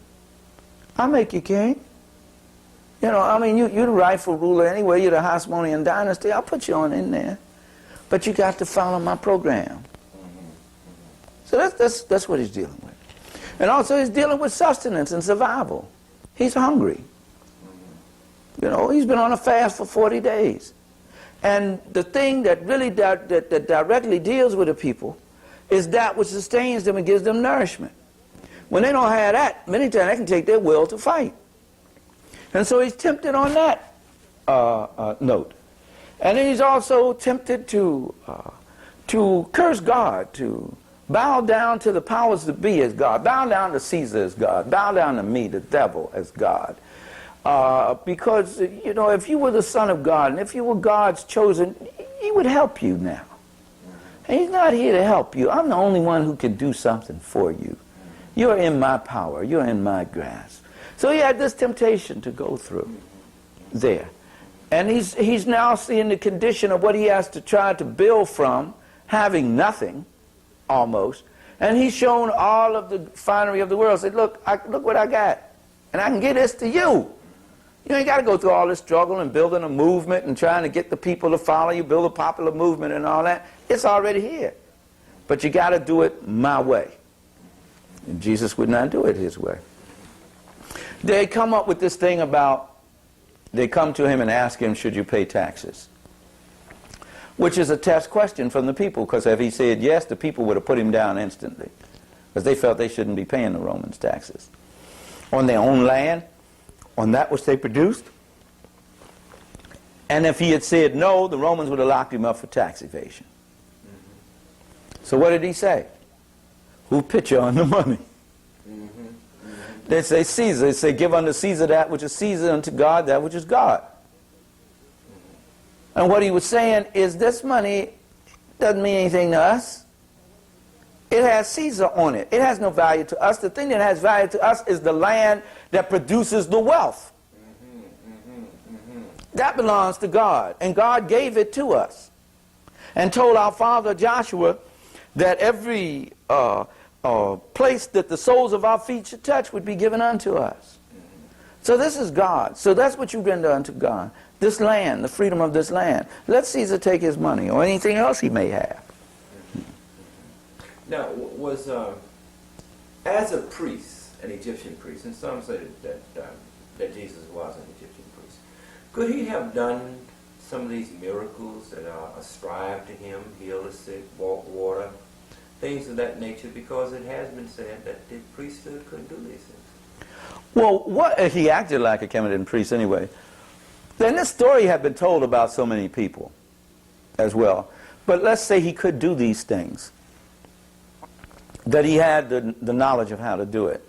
What appears to people that they don't understand is considered to be magic or miraculous, if they don't understand the scientific principles behind doing it. We know that the Kemetic priest had the ability to levitate and to levitate things. I've seen people even today who's just had a little practice in that, be able to take a big strapping brother on a chair and just put their fingers together, a group of them, and put all the points together and lift it off the floor. Now that's a very minor thing, but it's the principle of levitation. So if he did indeed have access to that kind of knowledge, which he probably did, if he didn't get it directly from Africa itself, he received it from the Essenes who had received it from there, then he would have been able to do many of these miraculous things that they talk about. Now, but it wasn't unusual, because he said himself he wasn't the only one doing this stuff, that there were other people. He said there were other people who were doing it, who had came to deceive the people. So it was that wasn't the thing that made him, if you want to say, well, this makes him the Son of God, or this makes him different from any other man because he was doing these miracles. Because he admits that other people were doing the miracles, and that people would come after him and do the miracles, and that his disciples, even after he was gone, would do greater things than he had done. You know. So that must mean that they would have been exposed to more knowledge than he had, obviously.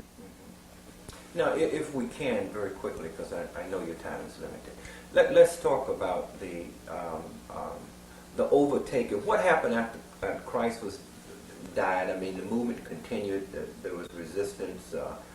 People fed to the lions, and then eventually it became a state religion. But kind of go through that and give us kind of a capsulization overview. Well, what had happened is the Apostle Paul, when he had come along, and that's a long story, and I do go into some detail on that tape, African Origin of Christianity.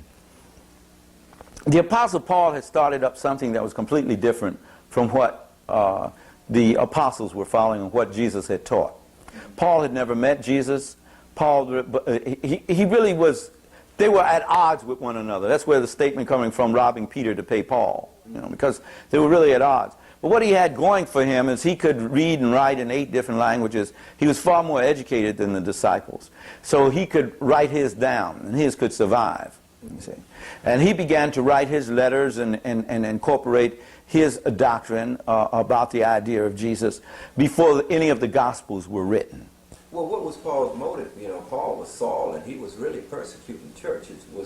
Did he? At first, he was persecuting these Nazarenes, but he says that on the road to Damascus, he met with Jesus, and Jesus told him not to do it. What he actually had was an epileptic fit, because anybody who has studied theology in the background of biblical history knows that Paul suffered from epilepsy, and I think he himself alludes to it several times in his letters. So he had an epileptic fit and a sunstroke. And coming out of that, he became quite a deluded person. And the one thing he felt guilty about what he was doing, and now he wanted to be a super Jew. He wanted to be a super Israelite, but he was not trusted. After spending 3 years in Arabia on the desert by himself, he formulates a doctrine. He doesn't go to see the disciples. They have to make him come see them. So what happens is he formulates his own idea about it now, and whatever internal struggle Paul is having, to reconcile himself with that internal struggle, he now comes up with this idea of this Satyr, or this dying Savior God, which is very Greek. And the Greeks, of course, had gotten it from the Chemitans, but it is not Hebrew. The Hebrews had no such concept at that time.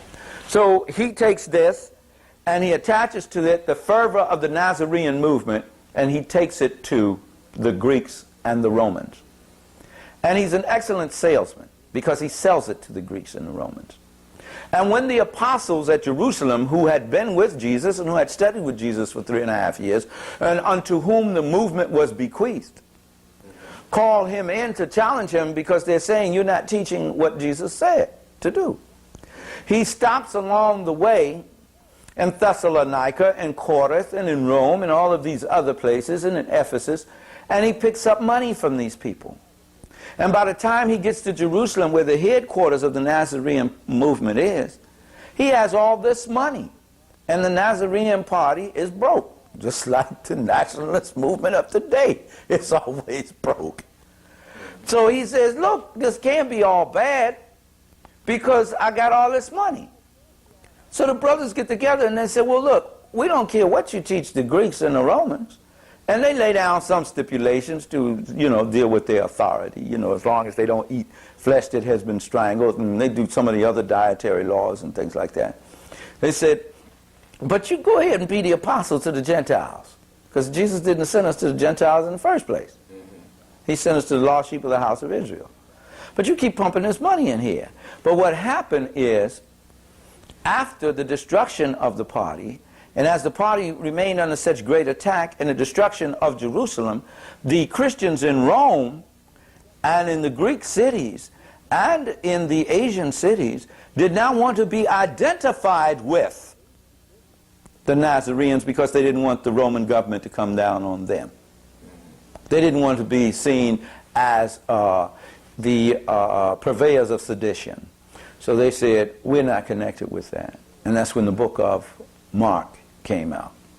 There, that was the first gospel to be written that we know of.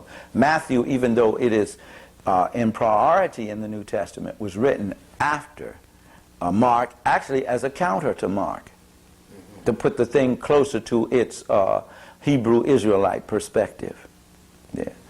So that's how all that came about. And a very fine work that gives you some detail on that is Jesus and the Zealots by a white theologian, Dr. S.G.F. Brandon. S.G.F. Brandon. Jesus and the Zealots is the name of the book.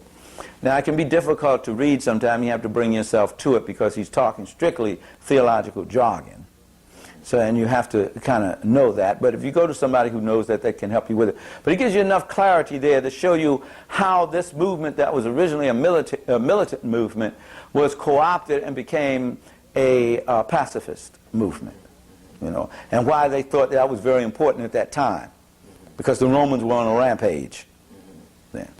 And there was nobody called Christian until it was decided to be called Christian in the city of Antioch.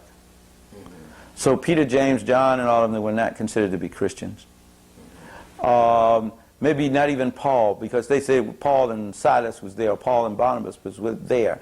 But historically, it was the appellation Christian was not applied until maybe 100, 140 CE at Antioch, maybe even longer than that.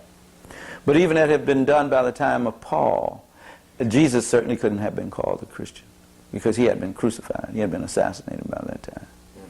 So he never called himself a Christian. He never talked about Christianity at all. You know? He never even talked about anything but Judaism. And people get confused because they said, upon this rock I build my church. Not understanding that the word church is a Greek word, ecclesia, which means a place of gathering. A place where you organize and unite. And it could have been used for a political gathering. It was usually for community gathering. It was only later that it began to take on what is called, quote-unquote, sacred overtones, and to be used exclusively for religious services. So it's a long story from then on, because Christianity did not happen overnight. It took a lot of bloodshed. It took a lot of debate over it until it was finally settled by the sword, not by prayer, not by the Holy Spirit, not by God, nor by Jesus. It was settled by the sword of the armies of Emperor Constantine of the East Roman Empire in the year 325 of the Common Era. How was that done? That we discuss in detail on the African origin of the Christian church. We have that. Then let's just close out then with looking at the early church here among slaves in America. We want to get a look at the militancy of the early church and how black people, Africans here, were introduced to Christianity or reintroduced to it, but kept some of their Africanisms and how they saw it and came to use it as a weapon. Well, about the time of the destruction of Jerusalem, I have to go back there a minute. Christianity went in two different directions. It went toward the Romans, the white folks, the Greeks and the Romans, and it went deeper into the heart of Africa. The one that went deeper in the heart of Africa was a Christianity that was more akin to the Nazarene movement. And even though it developed a lot of the mythology, it was not in sync with the Roman Christian church. And it was the strongest Christian church in the world. What, The African church, the one in Ethiopia and what they called Egypt, in the Nile Valley, the Coptic church. And the outstanding personalities of that, the early church fathers was, I don't remember them in their order, I think Tertullian, Cypriani, Origen. I believe Origen was first. No, he came behind him. I think Tertullian preceded them, then was Cypriani, Origen, St. Augustine, Perpetua, all of Boetius. You had all of these different, I don't remember the exact chronological order in which they came, even though I've written about it. I don't exactly remember what the chronological order, but I know Augustine was the one who came in about the 4th century. You know, and he was the most outstanding of them all and the most learned of them all. Tertullian was responsible for the Latin language becoming the language of liturgy, the language of the church there, because it actually came out of the Punic language, which was the tongue of the Carthaginians, or the Carthaginians, as they should properly be called. So it was originally out of the root of an African language. So he was responsible for that, and he was also responsible for dividing the Old Testament and the New Testament, for setting that distinction. Because really there had not been fully developed the New Testament at that time. There were just a few books, 13 letters of Paul, the Gospel of Luke and the Gospel and the Acts, the Gospel of Luke and Acts, which was written by the same person, Luke the physician. And John Marcion in 140, a Syrian Greek, introduced that because he said the Old Testament talked about a God that was just too violent. And he wanted a sweeter God, a tenderer God. So he didn't even use Matthew or any of the other. He just used Luke, Acts, and the 13 letters of Paul, which shows that he was more in tune with the Pauline doctrines of Christianity than he was with the apostolic doctrine. And I mean, this was a great debate, which drew much blood, and was partially settled at the Council of Nicaea, not totally settled, because the debate went on for several hundred years more there. Well, how was it settled at Nicaea? By the authority of the emperor. The emperor said whatever he called in the 325 bishops, and he said Africans were included, and the Africans were in total disagreement with the other bishops, and he threw them out. 310 bishops, I'm sorry. They threw the Africans out of the council because they were not in. They didn't accept this thing about Jesus being born of a virgin without the help of a man. They didn't accept this thing about, because the relationship between the male and female in terms of cohabitation was very sacred to them. So they didn't see this as an evil thing, that he had to come through, the Son of God had to come any other way than by the seed of, and they said, the text said he came by the seed of David, you know. They didn't agree on Xmas as his birthday. They didn't agree that Jesus was one in the same power and essence with God Almighty. There was a lot of disagreement there. And they were driven out of the council, and what the European bishops decided on, that is what Constantine said would be the official doctrine of the Catholic Church, or the Universal Church, is what they began to call it at that time. And any other doctrine would be heretical. You would be considered a heretic and punished accordingly. So it was backed up by the power of the sword of the Roman army. So they slaughtered many of the African bishops. They slaughtered them, and they slaughtered anybody who was contrary. Somehow, this idea that the Africans had on the one named Arius spread up into Germany, and they slaughtered the Germans over that. They didn't settle that problem with those Germans until about 538 CE, before they actually felled the last Gaul and Frankish and Germanic tribes who were still following the concepts that these Africans had about Jesus. And that's when the Catholic Church came into complete power at that time. And this doctrine was the one and only doctrine, and no other doctrine would be tolerated or entertained. And that's when it began to be called the Orthodox Church. And anything other than this is considered to be a sin against God, and is punishable with the severest punishment, even unto death. So the Coptic Church was more in line with traditional African religion? Yes, and it stayed primarily to itself. Actually, the European church always wanted to get in contact with what they call this mysterious creature called Prester John, this priest king who lived in Africa. But it was so distant to them, was so exotic to them, because they wanted to enlist his aid against fighting the invading Saracens, as they call them, the Moors, the Muslims. And also the Muslims were giving the African Christians hell and taking over their land. So they had to band together at one time. The Byzantine Empire had to ally itself with the Africans, and the Africans with the Byzantine Empire, which they never should have done. Because the Africans actually provided more of the strength of the military force then. But what happened, and they could have held their own, they could have held out. They've always been able to protect that Red Sea corridor. What they did align themselves with it, and in the end, they lost culturally. Although they maintained a lot of their culture in the process, much more than many others. But the Roman Church became the church, and the dominant church from that point on. And that, I think, is a good place for us to close at, because we're going in a whole nother dimension of this, which is covered in the African origin of the Bible. Do we have time just to deal a little bit with the early black church? The black church, yes, of course. I went back to that to show that we had always been able to adapt any kind of philosophy or doctrine to our needs as a people. And if we found ourselves subjugated to somebody, the doctrine made no sense to us unless it spoke to our need to be free.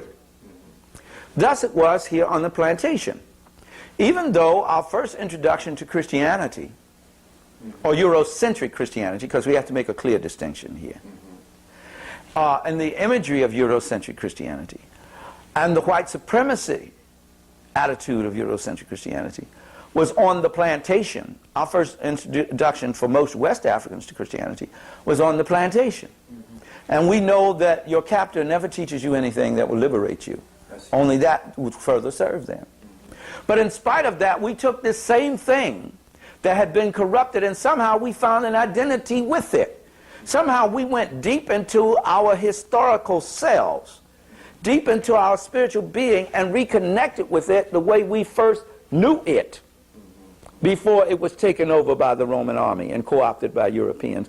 And we therefore began to retranslate it in terms that were useful to us, so that we have such great Christian theologians, such black liberation theologians as the Right Reverend Nat Turner, the Reverend David Walker, and the Reverend Gabriel Prosser, and the Reverend Denmark Vesey, and the Right Reverend Mother Harriet Tubman, and the Reverend Sojourner Truth, among many others. And then you bring it on up to Henry Highland Garnett. He was a minister? He was a reverend. He was a Presbyterian minister at that, who said, let your motto be resistance, resistance. And that God didn't make you to be used by somebody else to be a slave. And there was Henry McNeil Turner, who was a minister. The Reverend James Jasper in Richmond, who they arrested him and put him on a train, and the train wouldn't move, and they couldn't figure out why the train couldn't move. They checked it out, everything was in order technically. They went back there, James Jasper was praying. They said, that nigga's praying, stop him from praying. And when they shook him, the train moved. So that's how powerful these black ministers was, because the church didn't start out as just a place for us to sing and shout and feel good. It started out as a place for us to organize slave revolts. And it was the only kind of institution that would be permitted by white folks, because they thought we were setting up something that would continue to perpetuate Eurocentric Christianity. And when they found out that it was the hotbed for the planning of slave revolts, then they passed the law that the only way that you could have church on the plantation is that if a white minister was present. And the text could not be chosen and read by the black preacher. It had to be read by the white preacher. And the black preacher repeated to the people. And the white preacher only read those texts that said, slave, obey your master and all that, which was supposedly written by the Apostle Paul. As you can see, if he did write them, with no friend of the Hebrews or us either. So that's what, and it was later co-opted. It still remained. The black church had always, no matter how it is co-opted and brought into the status quo, or to serve the controlling forces, or to collaborate with them, there's always that element of the black church that is in the process of resistance. Dr. King was produced by that. The Nation of Islam was produced by that. Malcolm was produced by that. Johnny Youngblood was produced by that. I am produced by that church.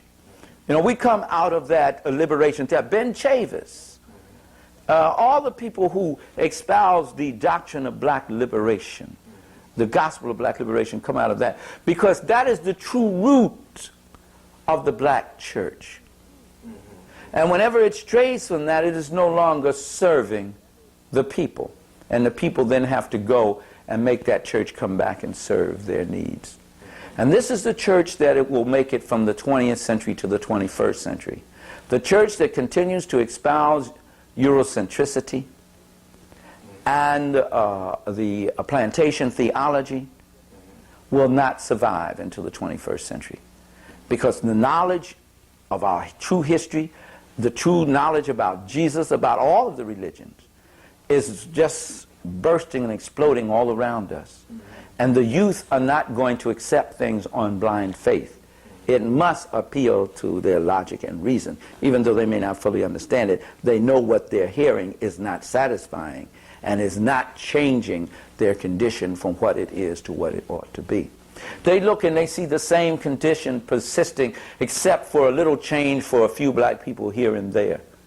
And that itself is precarious, because at any time they wish, white people can take whatever that is, whatever so-called gains we have made, with just a stroke of a pen or any such thing, that it can change their law. These youth can see that. And they say, how can you stand up in church and say, look what God has done for us, how good God is to us, when our communities are going to hell? Now, true, God is good to us. The Creator is good to us. But we must use more than he woke me up this morning, because he woke the head of the Ku Klux Klan up this morning too. And that's not good for us. Everything woke up this morning.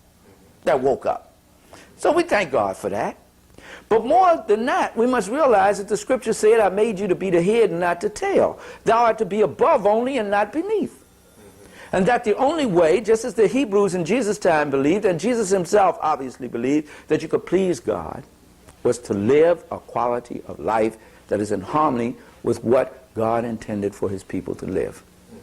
To enjoy the bounties of the world. That the Lord would trust in the Lord and he would give you the desires of your heart. And if our communities therefore are corroded, and all this evil and all this dope and prostitution, all this waywardness and the killing of our youth of each other is in that state, then we obviously are not following the principles of the Creator. Because if we were living by those kind of principles, that type of activity would not continue to exist. Well, you say, well, the devil's doing it. Then you're saying that the devil is more powerful than God. That you go and pray to and testify to every week.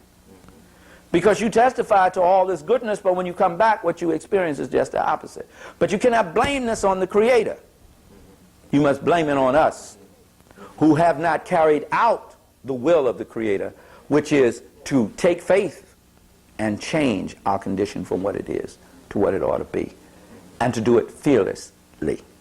We claim to believe so much in God, but yet we fear white folks more than we have the respect of the Creator to do what we're supposed to do. To even take a stand when we know something is wrong.